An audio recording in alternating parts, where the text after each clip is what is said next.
በተለይ ኦሮሚያ ላይ የተካሄደው ይሄ ይሰበራል ያለኝ እኔን ካልደገፈኝ ኦሮሞ ህዝብ ይሰበራል ዳግም ለመነሳት ደግሞ ሺህ ዓመት ይፈጅበታል ያለው I think ለኔም ብቻ ሳይሆን ለሌላ ሰውም እንደተናገረ ኋላ ሰምቻለሁ ያንን ስራ ላይ ሲያውሉ አንድ ጊዜ እኔ ኦዲፒ ባለበት ጊዜ ኦዲፒ ነበር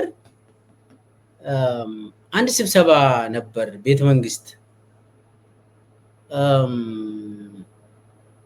ምን ይላል እንትኑ ዶክመንቱ ኦዲፒ ብቻውን ኦሮሚያን መግዛት አለበት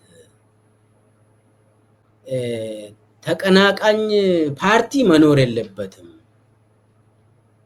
ኦሮሚያ ውስጥ እኛን የምንቃወም ሰው ድርጅት ፓርቲ መኖር የለበትም የሚል ውይይት አድርገናል በዛን ጊዜ ታየ መኖሩንና ለመኖሩን አላስታውስም ይሄንን በፎሬን ፖሊሲ ላይ ፎሬን ፖሊሲ ማጋዚን ላይ ጽፌያለሁ አብይ በዛን ዋትን እንደ ሪፈረንስ የወሰደበት እሱ ነው አይደል አዎ ምን አለ መሰለ መድረክ ላይ ቁጭ ብለው ኦዲፒ ኦሮሚያን እንደ ትግራይ ኢትዮጵያን እንደ ኤርትራ አለ መግዛት እንችላለን ኦሮሚያን እንደ ትግራይ ማለት እንግዲህ እና ኢትዮጵያን እንደ ኤርትራ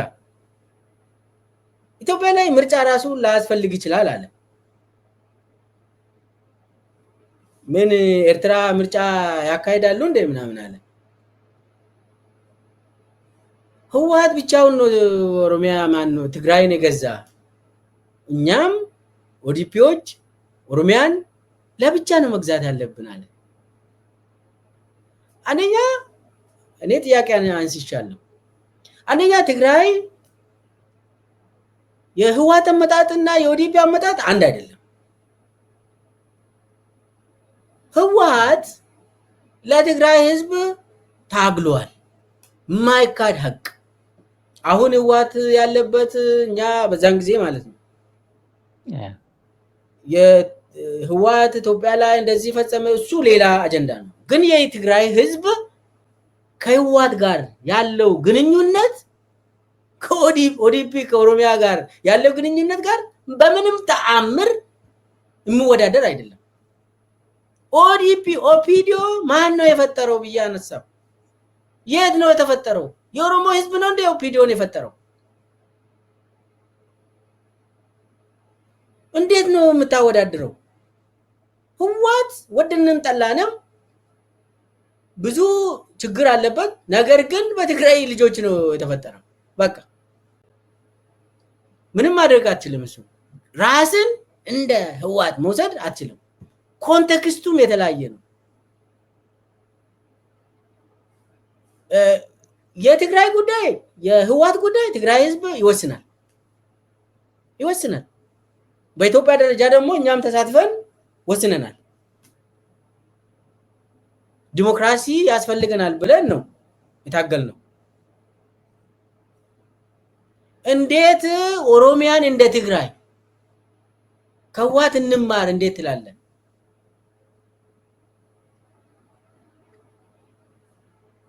ማለት ዩኒ ሀፍረተብስ ዩኒ እንደው ህወሓትን ከኦዲፒ ጋር ሲያወዳደር ነው ያስቃል ደሞ እንትኑ ደሞ ኢትዮጵያ ህዝብ የኤርትራ ፖፑሌሽን አለ የኢትዮጵያ ስንት ሚሊዮን 120 130 ሚሊዮን ህዝብ አለ የኤርትራም ጉዳይ ኮንቴክስት አለው የኤርትራ ህዝብ ይወስን ኮሜንት መስጠት ይችላል ነገር ግን ከነሱ መማር አለብን ብሎ ይሄ እንግዲህ በድርጅት ደረጃ ነው የተወሰነው በድርጅት ደረጃ የተወሰነ ጉዳይ ነው። ከዚህ በኋላ የሚመጣው ነገር ምን እንደሚሆን አስብ።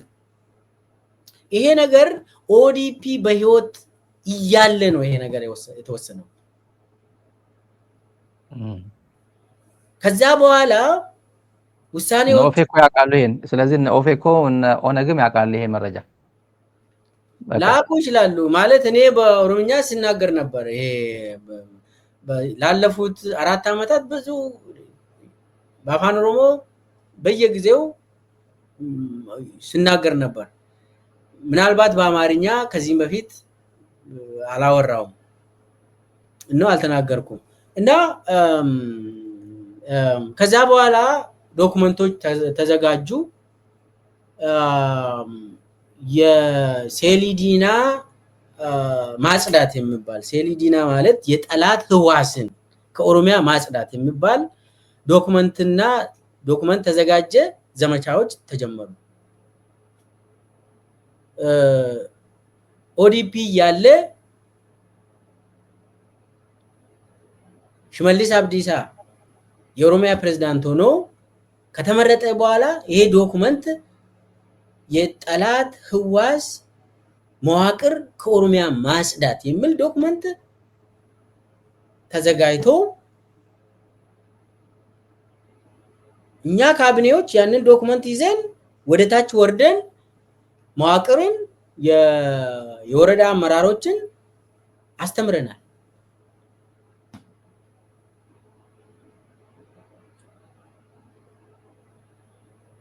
እና ሴሊዲና ማለት እንግዲህ ማን ነው ጠላት?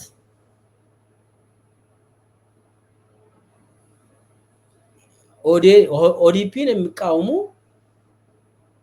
ሰዎች፣ ድርጅቶች፣ ግለሰቦች፣ ቡድኖች ከኦሮሚያ ይጠፋሉ ማለት ነው፣ ይጸዳሉ ማለት ነው። ለዛም የሚሆን ደግሞ ኮሬ ነገኛ ይዋቀራል ማለት ነው። ኦሬዲ ለማን ከስልጣን መፈንቅለ መንግስት አካሂዶ ካባረሩት በኋላ ሽመልስ አብዲሳን ከመደቡ በኋላ ይሄንን ተልዕኮ ወስዶ ስራ ላይ የሚያውል መዋቅር አደራጁ።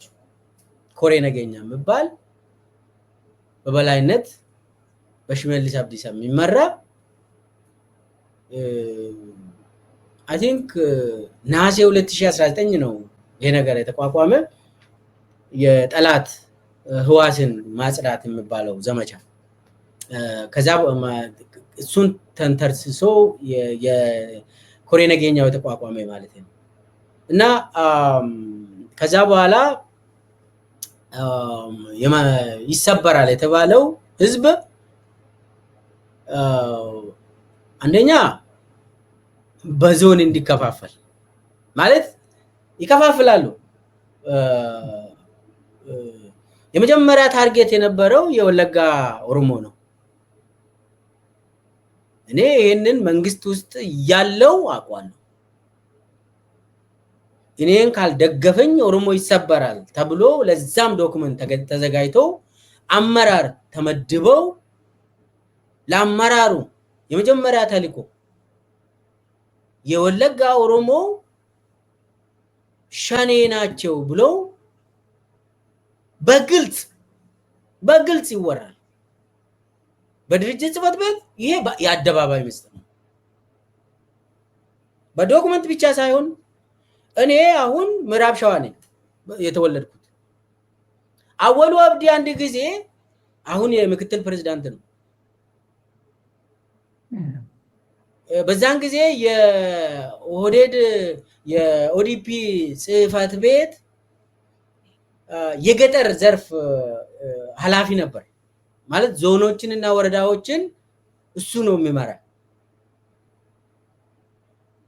አወሉ አብዲ ሚልኬሳ ከጌዶ በታች ያሉ ህዝብ እኮ ሸኔ ናቸው አለ። ጌዶ ማለት እኔ የተማርኩበት ሃይ ስኩል የተወለድኩት እኔ ደግሞ ከጌዶ በታች ነው ምዕራብ ሸዋ ውስጥ ከጌዶ በታች ያሉ ህዝብ ሸኔ ናቸው አለ። አወሉ እኔ እኮ የተወለድኩት ከጌዶ በታች ነው አልኩት።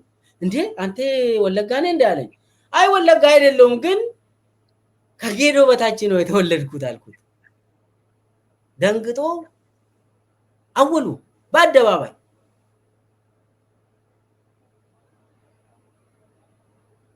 እንደዚህ ህዝብን ፈርጀ ከጌዶ በታች ጠላት ከጌዶ በላይ ወዳጅ ተብሎ በአደባባይ ይሄ ዶክተር ገዱ አንዳርጋቸውም ሰሞኑ የተናገሩት ሰምታል። ይሄ እኮ ወለጋ ነው ያሉ ሰው ያላቸው ትክክል ናቸው። እኔ ኑሬ ነው ያየሁት እዛ ውስጥ። ከዛ በኋላ አንተ የወለጋን መታወቂያ ካርድ ይዜ አዲስ አበባ ወይ ቡራዩ ላይ ከተገኘ ሸኔ ትባላለህ፣ ጠላት ትባላለህ። ከፖሊስ መዋቅር ውስጥ የታሰሩት የተገደሉት መርጦ አንተ መርጠ አይደለም የሆነ ክልል ውስጥ የምትወለደው። አምቦን ብትወለድ፣ ነቀምትን ብትወለድ፣ ጅማን ብትወለድ እንዳጋጣሚ ነው አንተ እዛ አካባቢ የምትወለደው፣ ግን ወንጀለኛ ትሆናለህ። እና ያው የኔ ጊዜ ወለጋ ቢሄድ ወለጋዎች ከገደሉኝ ጅማዎች ይነሳሉ ወለጋ ላይ ብሎ ተናግሯል አብይ። ምን አይነት ወራዳ ንግግር ነው ብለን በዛን ጊዜም ተው። ከዛ በኋላ ደግሞ ኦሮሞ ይመጡብሃል፣ ኦሮሞ እንትን በሃይማኖት በዞን በጎሳ ሊከፋፍሉ ይመጡብሃል ብሎ ያወራል እኮ የሚያደርገውን ነገር ያወራል። እና ያንን እንግዲህ በኋላ ሁሉም ኦሮሞ ህዝብ ሸኔ ተባለ። ሁሉም ወለጋ ላይ ጀመሩት። ከዛ በኋላ ሁሉም ኦሮሞ ጉጂ ላይ የተደረገውን እኔ ራሴ ነኝ እዛ ሂጄ ያየሁት በአይኔ። የሆነ ጊዜ ተመደብኩኝ እዛ እንትን ምዕራብ ጉጂ ቡሌ ሆራ ተመድቤ አወሉ ነው እዛ ይላከኝ። አወሉ የገጠር ዘርፍ ኃላፊ ስለሆነ ካቢኔዎችን ይመድባል። አንተ ጉጂ ሂድ አለኝ። ከዛ ከኦሮሚያ ጸጥታ አካላት ጋር እዛ ሄድኩኝ። አንድ ወረዳ አለች ከቡሌ ሆራ ወጥተ ወረዳው አንድ ወረዳ አለች ረስቻለሁ። እዛ በኋላ ላስታውስ ይችላለሁ። ያን ወረዳ ሄድን። ስንሄድ ቀበሌዎች እንዳሉ በመደዳ ተቃጥሏል። የገጠር ቀበሌ የህዝብ ቤት ተቃጥሏል። ምንድነው ይሄ ቤት የተቃጠለው ብዬ የወረዳውን ፖሊስ አዛዥ ጠየቅኩ። የሸኔ ቤት ነው አለኝ። እንዴ ሸኔ ቤት አለው እንዴ? ጫካ ነው አይደል እንዴ? አይ የሸኔ ቤት እንትን ቤተሰቦች ቤት የእናት አባቱ ቤት። እንዴ አንድ ሰው የኦኤልኤ ወታደር ሰራዊት ሆኖ በራሱ ፍቃድ መርጦ ጫካ ከገባ አባት እናቱ ቤተሰቦቹ ቤቱ እንዴት ይቃጠላል ብዬ ሲጠይቀው አይ እዛው ተነጋገሩ ላይ ሽመልስን ጠይቀው፣ አወሉን ጠይቀው፣ ትዕዛዝ ከዛ ነው ያገኘነው። ፍቃዱ ተሰማም ያውቃል ይሄ ነገር። ፍቃዱ ተሰማ ደግሞ የአወሉ አለቃ ነው። እሱ ደግሞ ዋናው እና ፍቃዱ ተሰማ አብይ አለ። በጣም እሷን የሰማዋት ትዕዛዝ ሁላ አውርዶ ነበር ነው የሰማሁት። የሸኔ ቤተሰብ እሰሩ የሚለው በጣም አደገኛ የሚባል በኦሮሚያ የተላለፈው መመሪያ ፍቃዱ ተሰማ በራሱ ያስተላለፈው ሸኔ ማን ነው? አሁን በደንብ እንድትሄድበት የፈለኩት ጉዳይ ያነሳው ነገር አለ። የሸኔ ቤተሰብ እሰሩ ብሎ ይሄ ሰፋ ያለ እንትን አይደለም ወይ? ሸኔ ማን ነው? ሸኔ ቤተሰብ በዚህ ጥቃት አደጋ የሚደርስበት ለምንድን ነው? ያን የነበረው እሳቤ ምንድን ነው? በደንብ ሄድበት ይሄ ነገር። ሸኔ ማለት እንግዲህ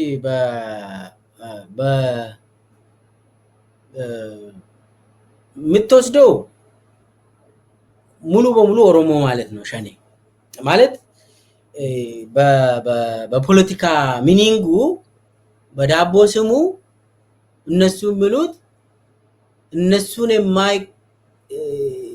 እነሱን የሚቃወሙ ኦሮሞ ከሆንክ ኦሮሞ ሆነ እነሱን የምትቃወም ከሆነ ወይ ደግሞ እነሱን ማትደግፍ ከሆነ ሸኔ ትባላለህ። ሚዲያ ላይ ደግሞ እነሱ የሚሉት ሸኔ ማለት ኦኤልኤ ማለት ነው። ኦኤልኤ ሸኔ ይላሉ። በድርጅት ደረጃ እንደዛ ስንል ነበር። እኔ ማውቃለሁ። ሸኔ ኦኤልኤ ነው። አንድ ሰው ኦኤልኤ ከሆነ መንግስት ከኦኤልኤ ጋር ወታደራዊ እንካ ሰላምታ ውስጥ መግባት ይችላል። ወታደራዊ ከኦኤልኤ የታጠቀ ኃይል ጋር ይታኮሳል። እሱ ብዙም አያሳስበኝም። ነገር ግን የሸኔ ቤተሰብ ለምሳሌ ኩለኒ ሐዋስ የምትባል ምስራቅ ሸዋ ወለንጭቲ ወረዳ የምትኖር እናት ልጅ ሸኔ ነው እንድመለስ አድርጊ ወይ ትሞቻለሽ አሉት። ልጄን በግድ ከጫካ ግባ ብዬ አልችልም ብላ ተማጸነች። እሱ ከ20 ዓመት በላይ ነው። እሱን ካላመጣሽ ብሎ አሰሯት። ከዛ ስልክ ሰጧትና ደዊና እኔ ታስሬ ያለው ግባና እኔ ልወጣ ከእስር ቤት እንደወጣ ከፈለግ ግባ እጅ ስጥ ብላ አስደወሏት። እኚህና ደወሉ። ፎቶአቸውን አንተም አይተህ ሊሆን ይችላል። ኩለኒ ሐዋስ እናት አይቻለሁ። የ50 ዓመት እናት። አዎ ነጠላ ምናምን አድርጎ እና እኚህ እናት አስሮ አሰቃይተው አስደውለው ልጃቸው አይ እኔ የራሴ ውሳኔ ነው ብለው እምቢ አለ። ረሸኗት። ታየ ያለው ይሄ በህግ በመመሪያ በአዋጅ ከአብይ የተላለፈ አዋጅ አለ፣ መምሪያ አለ። ያንሽ ፍቃዱ ተሰማ አብይ ያለውን ስራ ላይ መፈጸም ብቻ ነው ስራው። ፍቃዱ ተሰማ ሽመልስም አስፈጻሚዎች ናቸው። እኔ በአይኔ ያየሁት ጉጂ ላይ እናቶች ታስረው አይቻል እያሰቃዩ ልጅሽ ጫካ ነው ያለ እሱ እስከሚመለስ ድረስ ብለው ጉጂ ውስጥ እናቶች በግፍ አይቻል። አይቼም ጠይቄያለሁ። ኮማንደሩን ስጠይቅ አወሉ አብዲን ጠይቅ ይለኛል። ትዕዛዝ ካወሉ ነው። እኛ ይሄንን ካልፈጸምን እንባረራለን፣ እንታሰራለን፣ ይሄንን አንፈልግም አሉ። ሂዱና እዛ ጋር ተወያዩ። አንተ አመራር አይደለም እንዴ ያለ? አዎ እኔ አመራር ነኝ፣ ግን ስልጣን የለኝም። እዛ ሂጄ ግን አይቻለሁ። ታየ በመምሪያ እኔ ያ መምሪያ ማቆ ሴሊዲና ቅድም ያልኩትን የጠላት ህዋስን የማጽዳት ዘመቻ ተብሎ ኦሮሚያ ውስጥ ከላይ ከአብይ ወጥቶ ወደ ታች ሲሄድ እኔ ያንን አውቀዋለሁ። ታየም ያለው ልክ ነው ለማለት ነው። እና አንድ ጊዜ ደግሞ ሽመልስ አብዲሳ በቪዲዮ ኮንፈረንስ አለ። ቪዲዮ ኮንፈረንስ የዞን አመራሮች፣ የከተማ አመራሮች የሚሳተፉበት በድርጅት ጽህፈት ቤት የሚመራ ትዕዛዝ የሚተላለፍበት ቪዲዮ ኮንፈረንስ አለ። የዞን እንትን አምስት የዞን አመራር ከፍተኛ የስራ አስፈጻሚዎች፣ የከተማ ዋና ከተማ ስራ አስፈጻሚዎች የሚሳተፉበት ቪዲዮ ኮንፈረንስ አለ። በየ2 ሳምንቱ ምናምን ፍቃዱ ተሰማና ሽመልስ አብዲሳ አመራር የሚሰጡት አቅጣጫ የሚሰጡት ቪዲዮ ኮንፈረንስ አለ። የግድ ስብሰባ አይጠሩም። ግቡ ይባላል። ሁሉም ቴሌቪዥኑን ከፍቶ ላይቭ ያዳምጣል፣ ጥያቄም ይጠይቃል። እና በተለይ ከወለጋ፣ ከምዕራብ ሸዋ፣ ከጉጂ ጥያቄዎች ያነሱት ብዙ ሰው በሸኔ ስም አስረናል፣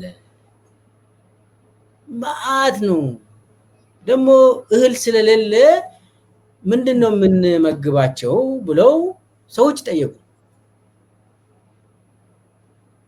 አመራሮች፣ የዞን አመራሮች ጠየቁ። ከዛ ሽመልስ ምን ይላል? እና እኔ ምን ላድርግ?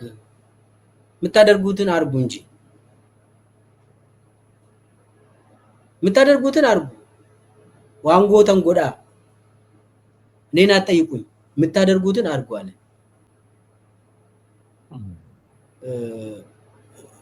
የዞን አመራሮች የጠየቁት ትክክለኛ ጥያቄ ነው። እሰሩ ተብለን አሰርን። መዓት ሰው ታስሯል።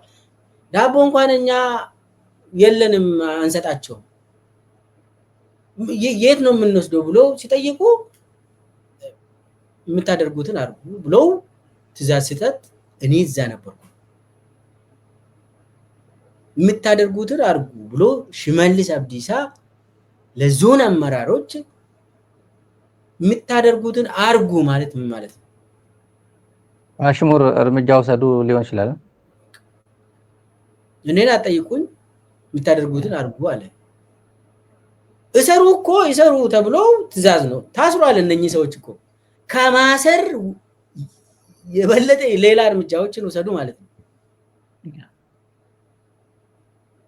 እና ታየ ያለው የሸኔ ቤተሰብ እሰሩ፣ ከዛ በኋላ ግደሉ ብሎ መመሪያ የወጣው በአብይ የወጣው መመሪያ ስራ ላይ ሲውል እኔ እዛ ነበርኩኝ።